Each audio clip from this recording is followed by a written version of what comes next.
In today's video, we are going to be discussing 7 things we have learnt in 7 games since the beginning of the new season. It's been a very good start.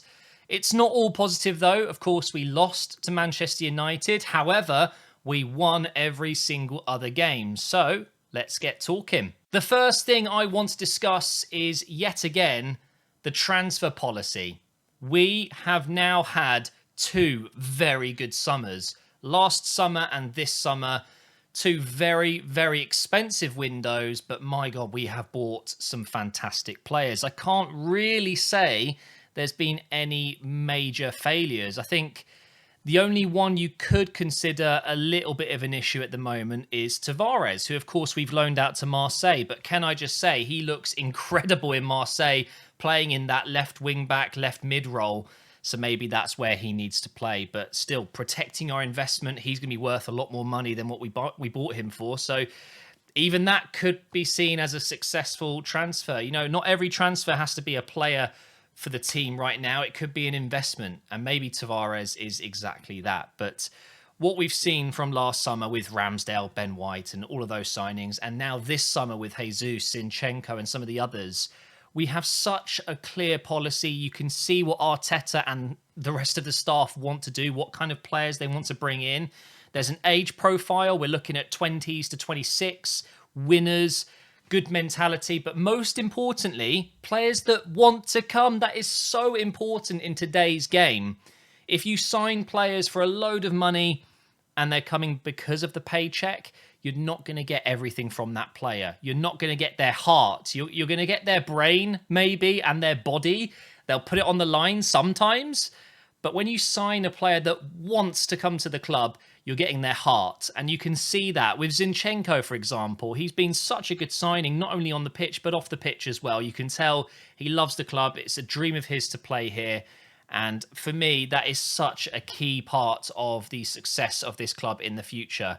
And of course, we still have January to come. I'm pretty sure we will be bringing in 1 or 2 players, even if it's not that window that they start playing. It might be that we bring in a player for next season. But for sure, our business isn't done yet. But the last 2 transfer windows, the last 2 summers, I should say, have been incredible. Really, really pleased. And it's so clear what the club is trying to do. Coming in at number 2, togetherness. It is that simple, togetherness. It's been a while now since the team felt disjointed, if you ask me. The first season under Arteta, you could see there were players there that didn't want to be there, and players that maybe Arteta didn't want. He didn't sign them, for example. But now he's had multiple windows to get rid of players that aren't here for the right reasons, or players that he just doesn't feel like are contributing enough. And he's had the chance to bring in players that he wants. We are seeing a real togetherness. You can tell we win as a team, we lose as a team, we draw as a team. After that United game, everyone got together. You're going to lose football matches. It is what it is. We don't necessarily deserve to lose every single time, but you're going to lose games. And the togetherness is how you bounce back. And that's what we saw in the Europa League. That could have been a really tough game where we go to Switzerland and lose. And then 2 games in a row we've lost would have been a real problem. But do you know what? Even if we go through a really tough period, just like last season when we lost the first 3 Premier League games without even scoring a goal, you could see the team fought back. That game against Norwich, it was amazing to see. And this season, it just seems to be getting better and better.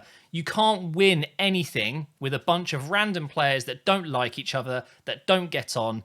Yes, you need quality. Yes, you need players that have that technical ability to be at the top of their game. But without cohesion, without that chemistry, you're going nowhere. Number 3 is also very, very simple. Arsenal Football Club have some of the best young players in the league.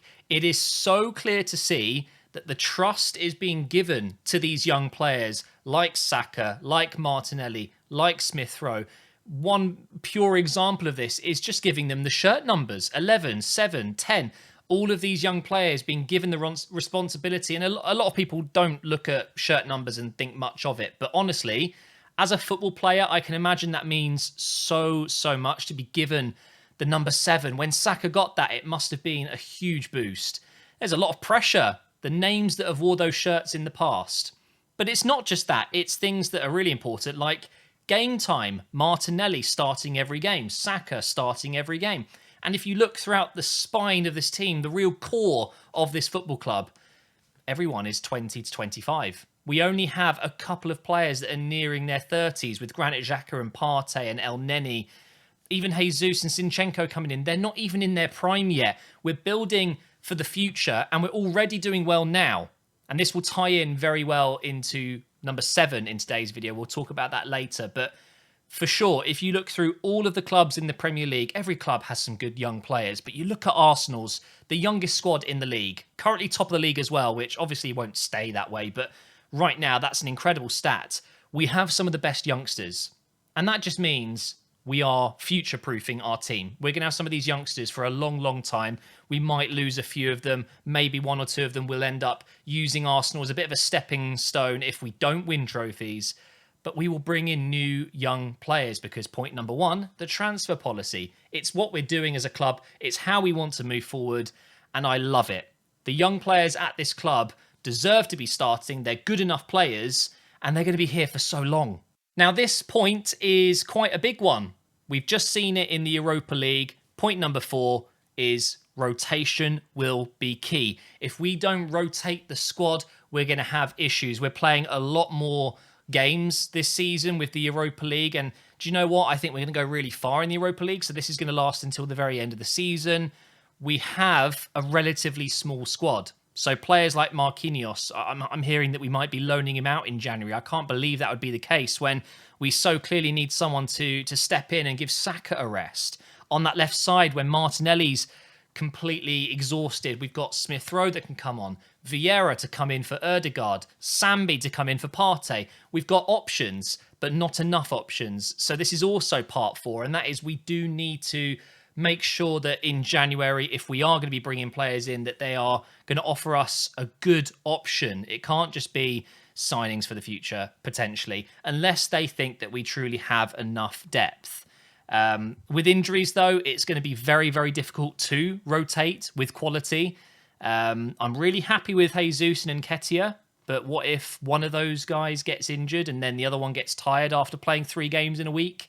Then what? We don't have Balogun right now. So there are areas on the pitch where rotation will be key, but also might not be possible to do a very good job of doing. So we're going to find out very soon. The fixture list is going to be so congested just before the World Cup. And we're having a bit of a break now because, of course, the sad reality of losing the Queen. But when the fixtures get up running again and after the World Cup, the catch-up, oh my God.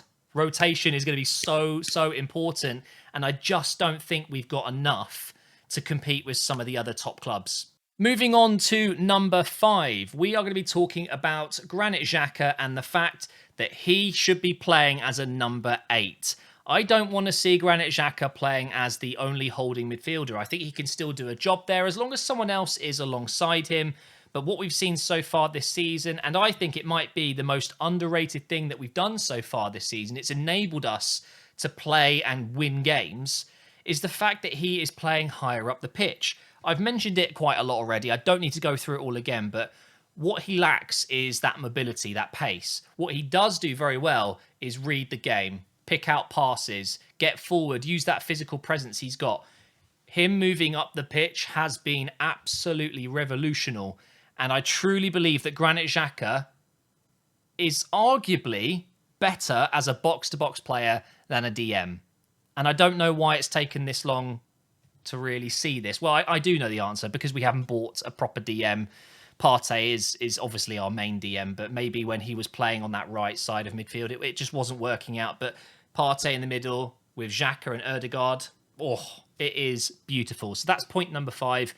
Don't want to see him playing at number 6 anymore. Play him as an 8 and we look a lot better. I have been so excited for this season because of one player coming back from his loan.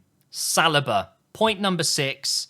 Saliba is ready, and he's more than ready. He is already our best centre-back. At the age of 21 as well, it's mind-boggling. Now, first of all, let's get the negatives out of the way. he's going to make some mistakes. He's a very young player. That's it. That's the negatives done. The positives are he's rapid. He's so strong. He reads the game well. He's 21, did I say? 21 years old. Do you know what I was doing at 21? I was making videos and playing World of Warcraft. It's unbelievable. And the fact that he's our player just makes me so happy. He's our player. Saliba plays for Arsenal Football Club. And those 2 years of loans, and do you know what? It's worked out. It really has, because he's come in like a new signing. He would have cost us, God, I don't even want to think about it. We invested, let's say, I think it was about 30 million before. He's worth 80 plus. If Fofana's gone to Chelsea for 80 million, Saliba's worth a similar amount. Maybe a little bit less because he's not as Premier League proven as Fofana. But it's glorious. It really is. Saliba plays for Arsenal, and there's only been one or two downsides to his start so far. The own goal, of course, wasn't ideal, but I don't actually blame him for it. And there was one or two matches where maybe he wasn't at the top of his game. I think Man United was one of them, but otherwise he has been absolutely superb, and our best defender or best centre-back is absolutely unbelievable. So Saliba should be our priority. I think, if Gabriel continues to have slightly shaky games, I don't see why not. Throwing White next to Saliba and having Gabriel as the backup for a little while, it wouldn't hurt. We have options. That's the best thing about this. We can rotate 3 very high-level centre-backs, and we've got Holding there as well. It's looking good, isn't it, at centre-back for Arsenal? And now for point number 7, and I think this is the most important one. So after 7 games, what is the key thing that I feel we've learnt? And that is, we have to remain patient. The plan is working. The process is working. Remain patient. We've made a fantastic start, but imagine in 2 seasons when all of these players are 2 years older, when we've got another FA Cup, maybe, or a Europa League win, or something like that. Imagine if we do get Champions League football next season and they have another year of top-level games. I'm telling you, if we can hold this squad together, these players are going to be absolutely insane. We've got some very high-level, high-potential players that could be the best in the world in their position. Some of these players genuinely will be top 10 players, top 20 players, okay? If we hold them together and we have another 2 seasons of good progress, we keep Arteta, we keep all the staff, we keep everything good and healthy, this will be an unbelievable side. And then think 3 and 4 years ahead of time. Who knows? We could genuinely title contenders. It's not impossible. It's unbelievably exciting, guys, because we're seeing already how good this team can be, but there is some immaturity that creeps in every now and again. I think the United loss, there was a bit of naivety from the manager and the players. A lot of little mistakes are still going to be creeping in, but do you know what? When they're in their mid-20s, it's going to be a very, very good team if we can keep it together. But there you go, guys. Those are my 7 things that we've learnt after 7 games this season. I've seen, as I'm recording, I think this is going to come out tomorrow, but I've just seen we do have the weekend game against Brentford going ahead. So we're going to see Arsenal in action on Sunday, I believe. Hopefully, we'll make it 7 wins from 8 games and get back to consistently winning again. Because honestly, guys, I truly believe this. We are top 4 ready. We are one of the favourites to get that 4th spot. We're not favourites to win the title, obviously. We're not going to be in that top 3. But I think the fight is going to be with Tottenham and Chelsea. And I truly, truly believe we've got the players to do it this season, and it can only get better.